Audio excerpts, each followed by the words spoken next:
Okay, right. I'm really excited about this conversation because, you know, there's a lot of theory that goes on at the FinTech Festival. There's a lot of sort of thought leadership, and a lot of people really hate that term. I know, I accept that. But we sort of project and we talk about what we could be doing in the future. What I love about what you guys are doing is it's in the here, it's in the now. This is real use cases of AI that we're talking about. And why have you been selected to be on the stage? Well, Microsoft, of course, a company that is listed in Time 100's most influential companies in AI, and then Manu, an individual who is listed in Time 100's most influential people in AI. And I know you're very humble about that, and you find that a little bit difficult as an accolade. But I do have to mention that just a few months ago, Karya, which is a startup that you set up, was featured on the cover of Time magazine. And that's a pretty big deal. What was interesting is that it was the people who were on the front page, right? And I see you smiling heartily about this. The headline was AI for the people, by the people. You were not in that photo. But this really is what Karya is all about. There are a few people in the audience who don't know what you do. Could you just start by giving us that little synopsis? So Karya is the Sanskrit word for work that gives one a sense of dignity. And that's exactly what we do. We bring dignified digital work to rural communities and put them on a pathway out of poverty. Every year, big tech companies spend billions of dollars collecting training data for their AI and ML data sets. And we bring that work to rural communities. We pay them 20 times the Indian minimum wage. Wherever possible, we give them ownership of their data sets so they get lifelong royalties. We want to be a worker-first data organization and use these high wages to move our workers on a pathway out of poverty. And I think the AI revolution really enables this large-scale societal wealth redistribution. And this is happening right now. This isn't some future project. And I think that's really exciting because the theme of this morning has been very much around how do we distribute the opportunity that AI presents us and make sure that the benefits of it are fair and equal for all. Chris, let's bring it to you. I know Microsoft is heavily involved in working with Manu and that you guys have history, which is brilliant. Microsoft is doing obviously some really interesting things right now. How are you feeling about your progress? It's an exciting time, Manisha, and there's just so many different places where AI has created opportunity. I think what Manu and Karya are doing are just one of many great examples. Even yesterday, I spent time with a number of startups that are working in the healthcare space, and specifically companies that are using combinations of computer vision and generative AI models to help pathologists and radiologists do a better job of diagnosing all forms of cancer. And that's just it's just a reminder to me that there are so many applicable areas for AI where we can leverage it to deal with shortages in workers, leverage it to produce better health outcomes, better educational outcomes, better economic outcomes. The use cases are many. They are many. And I was commenting to, obviously we have a team that works with me to figure out the things that we want to talk about, the themes we want to cover. And I said, if we actually sat here and listed every real use case in AI, we'd be here for hours. So what I'd like you to do, Chris, perhaps, is just distill, because you're at the cutting edge of this every single day. What is most exciting to you right now? What have been your aha moments in AI over the last few months? Really the aha that we're all experiencing is AI is not a new concept. We've had AI in various shapes and forms for a number of years. Machine learning has been a big part of how we make decisions in many aspects of our lives.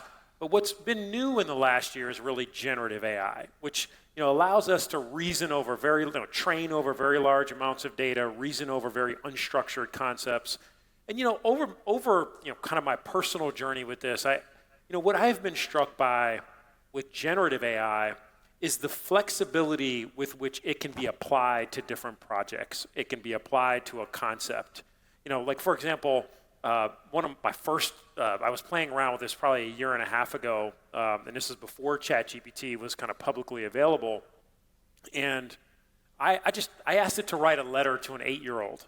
And the empathy that was in the sort of the ethos of the letter was quite striking. And to me, that was a moment where I felt, okay, this is different. Like being able to pass the medical licensing exam is one thing, and I think that's great. But being able to actually communicate the way we would communicate with one another as human beings, as an adult might communicate to a child, that's something different. It's something special. And obviously, as we said, there's many use cases, but that was one that really popped, for me, that really kind of said, this is going to be a different journey we're on now. Yeah, absolutely. So to get to a point where AI can seem empathetic, right, it's got to be drawing on data that has that stream running through it, has that intent running through it, okay? So, Manu, I see you nodding your head enthusiastically. I think what's really important is before we get on to some more of those practical use cases, I want to talk about that infrastructure underneath all of this, okay? And I think that's really where you come in, because you tell this amazing story about why you got into Karya in the first place, because you understood that there are people behind this infrastructure who are inputting all of this data, and that data is valuable. That's the data where empathy gets picked up, or whatever else it might be. Can you tell us a little bit about that journey and the story? Microsoft really pushed us to, really think about this in a manner that gives our workers the most agency possible, right? The industry average wages in the data sector today are still around 10 to 20 cents an hour. And that's unfortunate because that doesn't need to be the case. And most importantly, the tech companies are paying a very high price already. So it's actually not an issue on the tech side. It's an issue with the subcontracting and the amount of vendors that exist. And I think doing it ethically is the easiest way to do this. And I think that also just brings in the highest quality data sets, right? Today, it takes an average poor person in India 7 generations of labor to make $1,500 in savings, right? Which means an average poor person in India will have to work for 7 generations or 200 years to get to $1,500 in savings, which is considered the entry to middle class, right? That's obviously ridiculous. And with the wages that the tech sector is already willing to pay, which is what we pay at Karya, right? We're able to get people to that benchmark in less than 1 year, sustainably, right? And I think that's very exciting, right? So when we think about AI for good, and we think about the incredible work Microsoft's doing, the incredible work so many people in the ecosystem are doing, we have to think about if AI is so transformative, which we know it is, and it has changed the lives of everyone in the room today already in the last 1 year, how do we make sure that it changes the life of everyone we've left behind, right? And I think what I'm afraid about is, it took, internet's been around for decades, and we still have billions of people in the world who do not have access to the internet, right? And it's still an active mission to get people on the internet and get them connected. I want to make sure we don't repeat that mistake with AI, right? And I think all signals point to the fact that that's not going to happen, and this is going to be a lot more democratic, and that's exciting. That is very exciting. And we're talking about AI use cases. So you, as I understand it, are actually using AI to force this revolution to happen. Can you tell us how you're doing it? Absolutely. I mean, see, it is in 2023, in the communities we work in, the biggest issue remains information asymmetry, right? The fact that there's information available to all of us here because we speak English, but that same information is not available to someone who speaks another language, right? And it's absurd, right? That in 2023, information asymmetry is still a problem, right? I remember reading a 1999 paper where Windsurf declared the end of information asymmetry because the internet is here, right? And I think I really want to live in that world, right? And I think AI represents our best tool to do that. So if I am a farmer, right, and I want to know about the best practices, right, I can just get onto an app that was built by the government of India and Microsoft, right, where I can just ask questions about my crop. I can take a photo and I can say, what will happen here, right? If I'm a tuberculosis patient, I can just ask a question, will I get better? And get a response in my language, right, which will say, hey, this is what you have to do to make sure you keep getting better, right? So I think we already know that technology can be really transformative, but when it comes to access to healthcare, access to banking, access to better agricultural practices, access to better career opportunities in your languages, I haven't seen anything more powerful than what Gen AI has enabled in the last 1 year, and that is very, very exciting. And to build those tools, if we can bring that job opportunities to the same people, which is what we do at Karya, then that's a double win-win, right? Because you build a very impactful technology, but you also serve the communities who the technology is for in many ways. that's exciting, yeah. Brilliant stuff.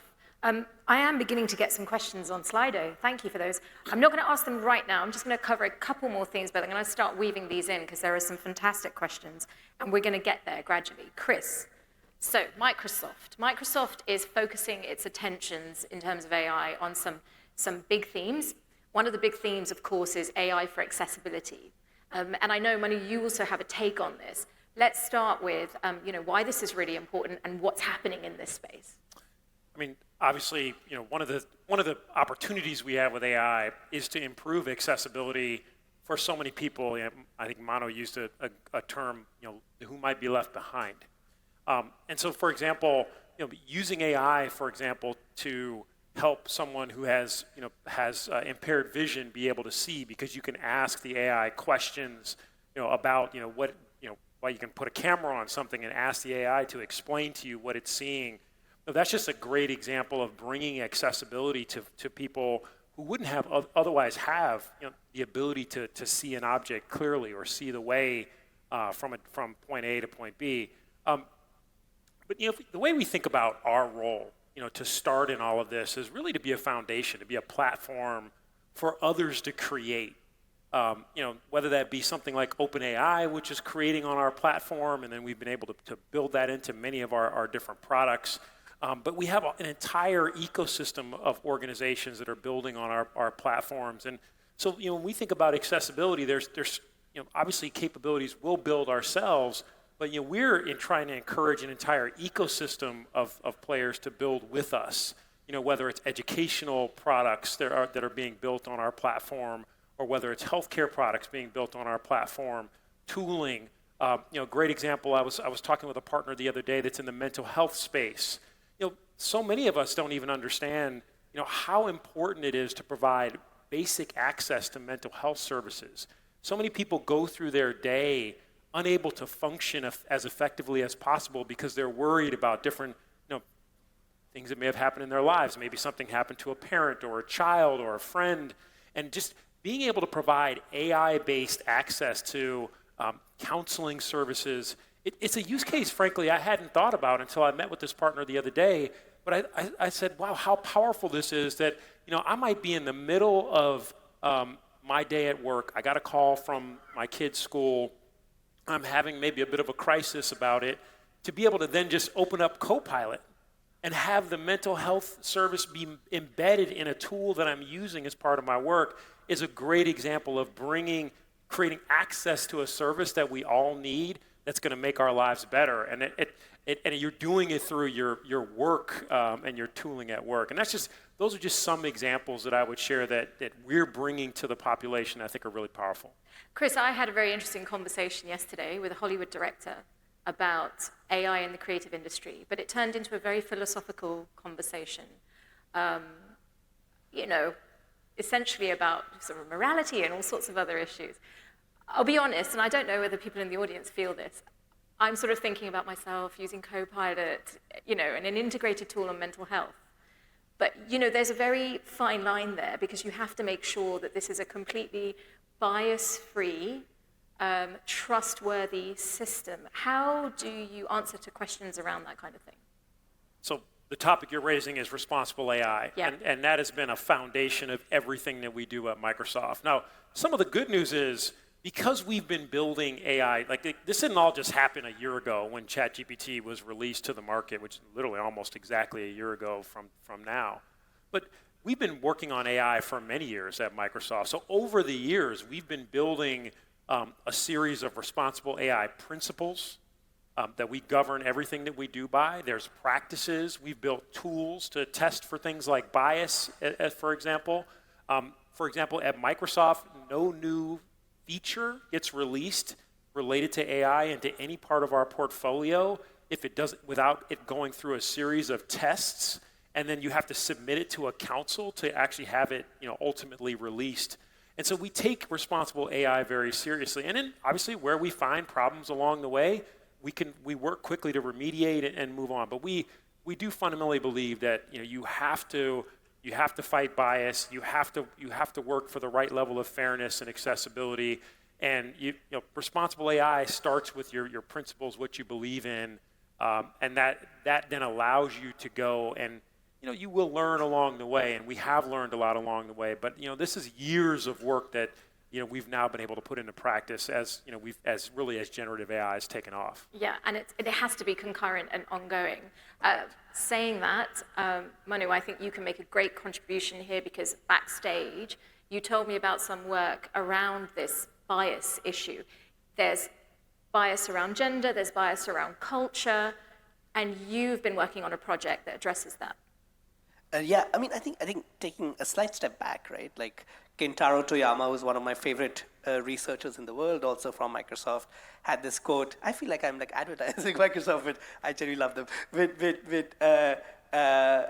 He has this quote where he says, technology is an excellent amplifier of existing human intent and capacity, right? So whenever we think about how AI can make things better, we have to think about where does intent and capacity to do that better exist, right? So let's take, like one of my favorite examples that I always give when it comes to bias and when it comes to like building these technologies is the first time we ever did Karya's work was in 2017. We found ourselves in a village in tribal India in front of a young girl who had never seen a smartphone before. And she looked at the smartphone and said, is the sun God inside this? Because this was the first time seeing a backlit display of light. And I had the wisdom not to say anything, and not to say, well, but my mind was filled with doubt on whether we could do this work, whether she would be able to read out sentences in her mother tongue, do complex digital work on her phone. 30 minutes later, without any training, she figured out how to use the smartphone by herself. She said it's very easy, which it is. And she started doing work. She started recording her voice, recording her sentences to build a language model in her mother tongue, Marathi. Within the first week, she made more money than her family had made all of last year doing the work. That's amazing. She decided she wanted to go to college. She became the first girl from her community to leave her village to go to college. And today she is studying to be a fashion designer in Mumbai, right? So if I step back now, what happened in that case, the intent existed within that person, the capacity existed, the opportunity was missing, and AI provided that opportunity. Now, when I take the same thing to bias, there are thankfully a lot of incredible researchers, right, who have spent decades looking at bias, and not just bias in technologies, bias in our society, right? If there are many Indians in the room, and I'm copying an example from one of my favorite linguists, Dr. Kalika Bali, also from Microsoft, where she says in Hindi, if a box is really big, it's called dabba. If a box is small, it's called dabbi. We use the feminine for that, right? There are deep cultural biases, unfortunately, that exist in languages, and AI is a very powerful tool to amplify the capacity of researchers and communities who want to fight that bias. That's the work we're doing right now. We're employing 35,000 low-income women in 6 communities across India to build the largest gender-intentional AI corpora, which will hopefully build a sanitization engine so different technologists can come in, upload their corpora, which is the data set that we train our technologies on, and make sure that it doesn't have any visible bias, right? Or just mitigate the level of bias that exists. And I think we can do that because the intent and capacity exists. So AI is very powerful, but so are the human beings who are doing the work, yeah. Isn't that incredible? I mean, that explains why you guys, or why you were in that list, bolstered by the teams around you doing that incredible work. I mean, congratulations on achieving that. Right, I'm going to get to some of the Slido questions now. So here is one from Ariel. So earlier, you mentioned generative AI, Chris. So artificial general intelligence could be very achievable very soon. How do we balance advancements in AI with the preservation of humanity? This question has come up really big time. And I wonder whether you're actually going to say, well, we use AI to help us do it, maybe. That question does come up frequently. And I think, I've thought a lot about this. I think what people really are asking is, what then, if we reach this concept of artificial general intelligence, and no one really fully agrees exactly what that is, but assuming we get to something that's like that, and experts generally agree that we've reached it, what people are really asking is, well, then what does that mean for us as humans? What will we be able to do from a professional perspective? How will it impact our daily lives. I think that's what people are really thinking about and asking when they're asking this question. And I think there are a couple of ways I like to think about this. Number one, we need to be proactive in thinking about what do we want for AI? What do we want it to do in our lives as it becomes more and more powerful? So I do think one opportunity we have, given where we are in the life cycle, is to be intentional. And I think this is where the public dialogue, this is where governments and nonprofit institutions and need to come together to, as a society, we need to define what do we want to get out of this very powerful technology as we go on this journey. Because in some ways, let's not let it happen to us. Let's be proactive about defining what we want it to be. But secondly, I do think that, time and time again, as new technologies have been released, there's often this fear of well, what will it do? How will it impact people negatively as well as positively? And so I think in this case, we will have to learn over time, but I'm optimistic about what this technology will do, whether it's create economic opportunity, educational opportunity, better health outcomes. And so I think it's important to be focused on what are the opportunities that we'll have, but vigilant about the risks that get created along the journey. Yeah, definitely. Here's a question I'm going to put to both of you. I'll start with you, Chris. This is the one around AI impact use cases in financial marketplaces for lending, payment platforms, and fintech in general. So obviously, we're at the FinTech Festival. This has been a big talking point. And I think sometimes this one is influenced by the infrastructure in the country that you're talking about. So I'll get to that in a moment with you, Manu, because of course you have this incredible digital public infrastructure in India, which is encouraging a lot of development right now. But Chris, what are your reflections on this question? Well, I think certainly AI is going to impact lending. It'll impact payments and pretty much everything we do from a financial perspective. I think one, I expect that you'll have co-pilots that are going to help people who are making lending. You'll start out, they'll help people making lending decisions, make smarter lending decisions, help them actually. I'm hopeful that what we'll be able to do with these tools is actually remove, in some cases, some of the human bias that goes into these lending decisions and allow us to be more expansive about how we think about some of the opportunities. And, I do think about, the precursor to generative AI, like machine learning and large-scale analytics. In some ways, as we've gotten better at analytics, we've been able to expand how we think about lending, expand the opportunities to bring financial products to different populations who've been underserved, because we better understand how to lend and how to think about how to provide financial products. And I think generative AI takes us to the next level of being able to discern, almost down to a segment of one, how to provide a product to an individual. And so I think it's an expansive opportunity for all of us. I think it's going to make our decisions more efficient. But there's learning that's going to have to be done along the journey. Definitely. You've talked about co-pilot a lot. Just sticking with, the financial part. Yes. And of course, getting back to the core of this discussion about use cases right now. Have you seen anything, again, that's been a bit of a wow moment for you? One of my biggest wow moments came because I think about this as the health outcome element of it. But I recently met with a company that's using generative AI as part of radiology, this is pathology in this particular case. And what I didn't understand is that in today's health system, many people and this is in wealthy countries, many people, after they've had, for example, a screening for cancer, often have to wait several weeks for someone to even look at the cancer screen. And then in many cases, it's not even a specialist that is looking at it because there's not enough specialists.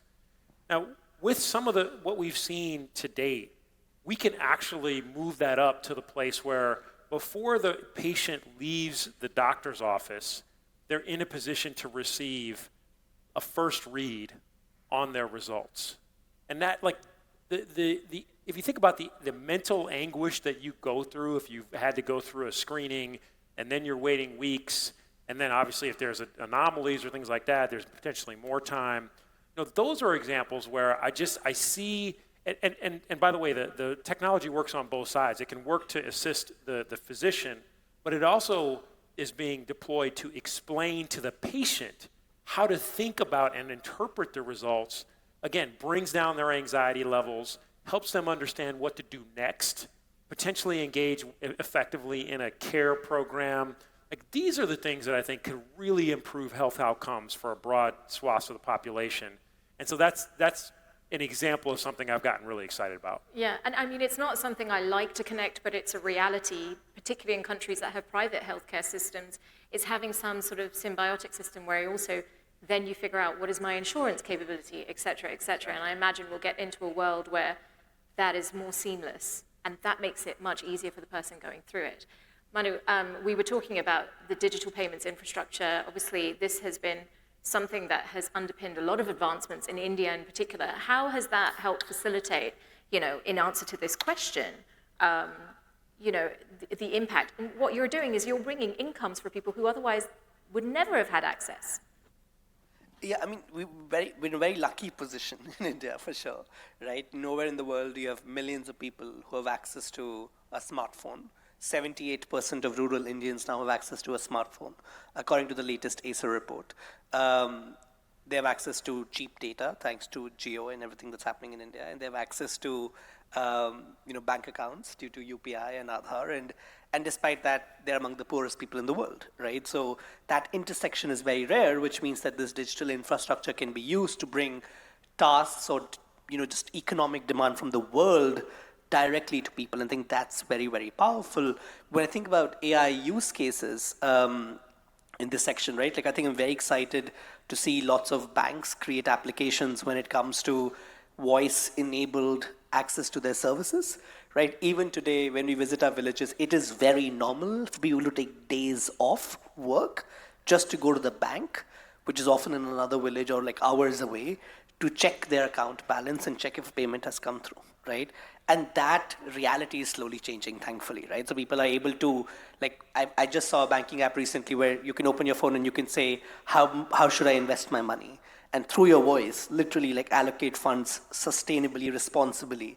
And I think that's very exciting, right? So I think the future is very bright. And I mean, the word I love here the most is co-pilot, right? Because co-piloting existing human capacity, but amplifying it and like telling us things we don't know is phenomenal. Now, I can't believe that we're out of time. It's absolutely flown by. But I have one last question. The organizers are going to be very annoyed with me, but it's about sustainability, because this is massive. Generative AI can actually help us really move the needle on sustainability. And I know Microsoft is doing a lot of work in this. Can I just get a word on that, Chris? Sustainable energy sources. I mean, it will take energy to produce and run a lot of these models. But for us, a lot of our focus is on building data centers in places where we can get access to sustainable energy, investing in sustainable energy sources, and then ultimately using generative AI as a way to improve upon the research that's going to allow us to unlock more potential.